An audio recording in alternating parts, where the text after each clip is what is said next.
நாக்பூர் மாணவருக்கு அபுதாபியில் நீட் தேர்வு மையம் ஒதுக்கியதற்கு ராகுல் காந்தி கண்டனம் தெரிவித்திருக்கிறார். குழந்தைகளின் எதிர்காலத்தோடு விளையாடாதீர்கள் என்று மக்களவை எதிர்க்கட்சித் தலைவர் ராகுல் காந்தி கண்டனம் தெரிவித்திருக்கிறார். முக்கிய செய்தியாக பார்த்து வருகிறோம். அபுதாபியில் தேர்வு மையம் நாக்பூர் மாணவருக்கு ஒதுக்கப்பட்ட நிலையில் தற்பொழுது ராகுல் காந்தி கண்டனம் தெரிவித்திருக்கிறார். நாட்டின் குழந்தைகளின் எதிர்காலத்தோடு சூதாடுவதை நிறுத்துங்கள் என்றும் ராகுல் காந்தி கண்டன பதிவை வெளியிட்டிருக்கிறார். முக்கிய செய்தியாக பார்த்து வருகிறோம். நாக்பூர் மாணவருக்கு அபுதாபியில் நீட் தேர்வு மையம் ஒதுக்கியதற்கு ராகுல் காந்தி கண்டனம் தெரிவித்திருக்கிறார். அபுதாபியில் தேர்வு மையம் ஒதுக்கியதற்கு ராகுல் காந்தி தற்பொழுது கண்டன பதிவை வெளியிட்டிருக்கிறார்.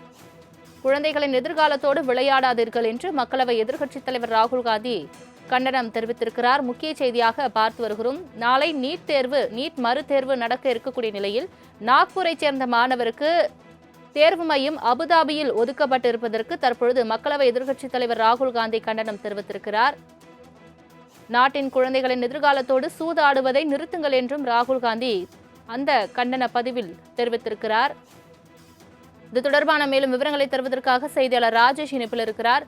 ராஜேஷ், வணக்கம். நாக்பூர் மாணவருக்கு அபுதாபியில் நீட் தேர்வு மையம் ஒதுக்கியதற்கு ராகுல் காந்தி கண்டனம் தெரிவித்திருக்கிறார். என்ன தெரிவித்திருக்கிறார்? அதில் முழு விவரங்கள். சலோமி, இந்த நீட் தேர்வு என்பது அதற்கான ஹால் டிக்கெட் என்பது நேற்றைய தினத்திலிருந்தே பதிவிறக்கலாம். தொடர்ச்சியாக மாணவர்கள் பதிவிறக்க செய்து கொண்டு வரக்கூடிய சூழலில் அதில் பல்வேறு குளறுபடிகள் தொடர்ச்சியாக நடைபெற்று வருவதாக ஏற்கனவே குற்றச்சாட்டுகள் எழுந்தன.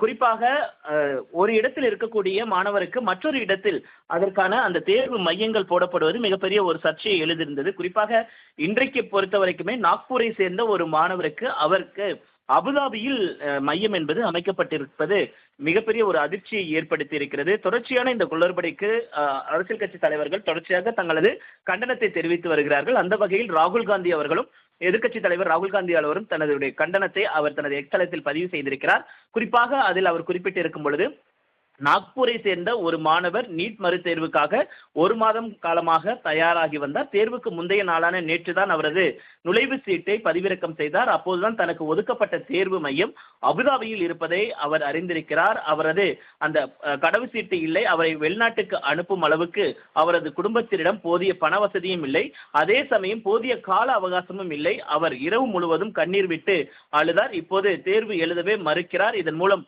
அவர் எத்தகைய மன அழுத்தத்திற்கு ஆளாகி இருப்பார் என்பதை நம்மால் கற்பனை செய்து பார்க்க முடிகிறதா என்று மத்திய அரசிற்கு அவர் கேள்வி எழுப்பியிருக்கிறார். மேலும் இது எப்படி நிகழ்ந்தது, எந்த ஒரு மாணவரும் தங்களுக்கு ஒதுக்கப்பட்ட தேர்வு மையத்தை அடைய முடியாத சூழலை எதிர்கொள்ள நேரிடக்கூடாது.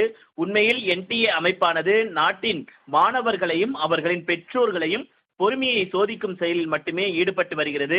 ஒரு குழந்தைக்கு அவர்களின் சொந்த நகரத்திலேயே தேர்வு மையத்தை வழங்க முடியாமல் அதற்கு பதிலாக அவர்களை வெளிநாட்டிற்கு அனுப்பும் ஒரு அமைப்புக்கு தேர்வுகளை நடத்துவதற்கு எந்த உரிமையும் இல்லை என்று அவர் குறிப்பிட்டிருக்கிறார். இது ஒரு கல்வி அமைப்பா என்ற கேள்வியை அவர் எழுப்பியிருக்கிறார். முழிய தலைமுறையின் பணம், நேரம் மற்றும் மன அமைதி ஆகியவற்றை பறிக்கும் ஒரு சுரண்டல் நடவடிக்கையாக இதை பார்ப்பதாக கடுமையான விமர்சனத்தை அவர் முன்வைத்திருக்கிறார். குழந்தைகளின் எதிர்காலத்தை வைத்து சூதாடுவதை நீங்கள் நிறுத்த வேண்டும் என்றும், அவர்களின் உணர்வு பூர்வமான, பொறுப்பான மற்றும் பொறுப்புக்கூற தன்மையை கொண்ட ஒரு கல்வி முறை, தேர்வு முறையை நீங்கள் அவர்களுக்கு கொடுக்க வேண்டிய இடத்தில் இருக்கிறீர்கள். அதை அவர்கள் பெறுவதை உறுதி செய்யுங்கள் என்று அவர் வலியுறுத்தி இருக்கிறார். சலோமி, தங்களின் முழு விவரங்களுக்கு நன்றி ராஜேஷ்.